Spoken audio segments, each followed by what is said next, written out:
उद्धव ठाकरे की पार्टी को लेकर लंबे वक्त से कहा जा रहा था कि एक बार फिर से दूसरी बार टूट होने वाली है, बगावत होने वाली है, तो उसी महाटूट की शुरुआत हो गई है। जी हां, इस बार उद्धव ठाकरे की पार्टी पूरी तरह से बिखर जाएगी, क्योंकि इस बार बिखरने की शुरुआत हुई है। 8 दिन का काउंटडाउन मिला है, यानी कि 8 दिन का वक्त बचा हुआ है, सब कुछ खत्म हो जाएगा, बचना लगभग असंभव हो गया। और यहाँ तक कि आरोप यहाँ तक लगने लगे हैं कि संजय राउत ही कहीं अंदर ही अंदर पार्टी को खोखला कर रहे हैं और संजय राउत ही पार्टी को तोड़ने में तो नहीं जुट गए हैं। तो दिखाते हैं, आपको बताते हैं बड़ी वाली टूट 8 दिन के काउंटडाउन में क्या क्या होगा, सब कुछ बताएंगे। आप भी इस वीडियो को शेयर करें, कमेंट बॉक्स में अपनी राय जरूर दें।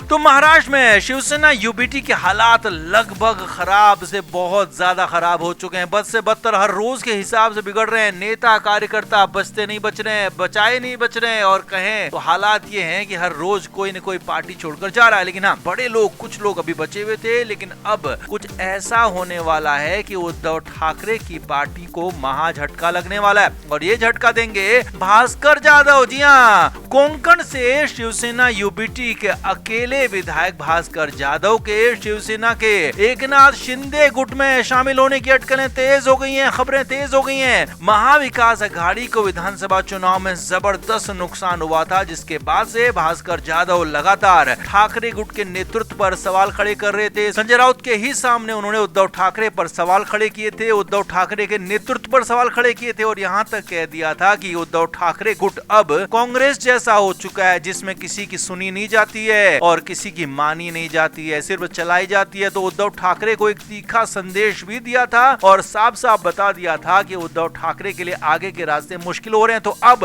फाइनली बड़ी खबर यह है कि शिंदे गुट के नेता और मंत्री उदय सामंत ने इस बारे में बड़ा बयान दिया है और साफ साफ कह दिया है कि ठाकरे गुट से अगले 8 दिनों में बहुत बड़ी एंट्री यहाँ पर होने वाली है। और यहाँ पर इशारा भास्कर जाधव को लेकर ये 8 दिनों का काउंटडाउन यहाँ पर उदय सामंत की तरफ से दिया गया है। साफ तौर पर कह दिया गया है कि 25 जनवरी तक उद्धव ठाकरे की पार्टी खत्म हो जाएगी। उद्धव ठाकरे की पार्टी में कुछ बचेगा नहीं। रत्नागिरी में ठाकरे गुट की स्थिति कांग्रेस जैसी कमजोर है और यहाँ पर भास्कर जाधव के जाने से पूरा कोंकण वाला इलाका उद्धव ठाकरे के हिसाब से अनाथ हो जाएगा। हालात ये हो जाएंगे कि भास्कर जाधव के साथ कुछ और विधायक भी लाइन में लगे हुए हैं। जी हाँ, विधानसभा चुनाव में उद्धव ठाकरे गुट के 20 विधायक जीत कर आए और माना यह जा रहा है कि भास्कर जाधव के संपर्क में कई और विधायक हैं। इसी बात का इंतजार हो रहा है। जी हाँ, भास्कर जाधव तो अभी के अभी या कहें कि रातों रात शिंदे गुट में शामिल हो जाते, लेकिन यहाँ पर इंतजार कुछ और विधायकों का हो रहा है, बातचीत कुछ और विधायकों से चल रही है। शिंदे गुट के कई बड़े नेता इसमें जुटे हुए, इस पूरे ऑपरेशन में जुटे हुए, और बड़ी खबर तो यहाँ तक है कि 20 में से 19 विधायक पूरे के पूरे साफ हो सकते हैं, क्योंकि 20 में विधायक खुद आदित्य ठाकरे हैं, वो तो अपने पिता को छोड़कर जाएंगे नहीं, लिहाजा बाकी के बचे 19 के 19 विधायक यहाँ पर भास्कर जाधव के संपर्क में बताए जा रहे हैं। हालांकि अब संपर्क किस बात को लेकर हुआ है, पार्टी छोड़ने को लेकर हुआ है या फिर पार्टी में बने रहने को लेकर हुआ है, ये बात अभी पूरी साफ नहीं आई है। लेकिन हाँ, 19 के 19 विधायक भास्कर जाधव के संपर्क में। उदय सामंत ने इसी लेकर बड़ा संदेश यहाँ पर, मैसेज यहाँ पर दिया है कि अगले 8 दिन में ऐसा कुछ होगा कि उद्धव ठाकरे के पास कुछ बचेगा नहीं। पूरी तरह से उद्धव ठाकरे का संगठन खत्म हो जाएगा, उद्धव ठाकरे की पार्टी लगभग खत्म हो जाएगी, क्योंकि एक बार फिर से सारे के सारे विधायक वहां गए तो सांसद भी कई दिनों से कोशिश में है कैसे भी शिंदे गुट में जाकर सत्ता की मलाई ली जाए। तो इसी वजह से कोशिश ये कर रहे हैं सांसद की शिंदे गुट में शामिल हुआ जाए, और अगर विधायक एक झटके में शामिल होते हैं तो सारे के सारे सांसद भी वहीं जा सकते हैं, और ये हालात उद्धव ठाकरे के लिए बहुत मुश्किल हालात होंगे और पार्टी पूरी तरह से बिखर सकती है। तो देखना होगा कि अगले 8 दिनों में क्या क्या होता है, कौन कौन विधायक, कौन कौन सांसद शिंदे गुट में जाते हैं और उद्धव ठाकरे की पार्टी को नुकसान पहुंचाते हैं। लेकिन हाँ, इस बीच बड़ी खबर अंदर खाने की यह भी है कि संजय राउत पर आरोप लग रहे हैं, क्योंकि भास्कर जाधव संजय राउत के भी करीबी माने जाते रहे हैं और संजय राउत के साथ उनकी करीबियत किसी से छिपी नहीं है। तो यहाँ पर कहीं संजय राउत पर भी आरोप लग रहे हैं कि संजय राउत पीछे से कहीं इसको बैक तो नहीं कर रहे हैं। लेकिन जो भी है, उद्धव ठाकरे कमजोर हो रहे हैं, उनकी पार्टी कमजोर हो रही है, और कहीं ऐसे ही एक 8 दिन में यानी कि 8 दिन में खत्म ही ना हो जाए। तो आप इस पर क्या कहेंगे, कमेंट जरूर करें, वीडियो को शेयर भी करें।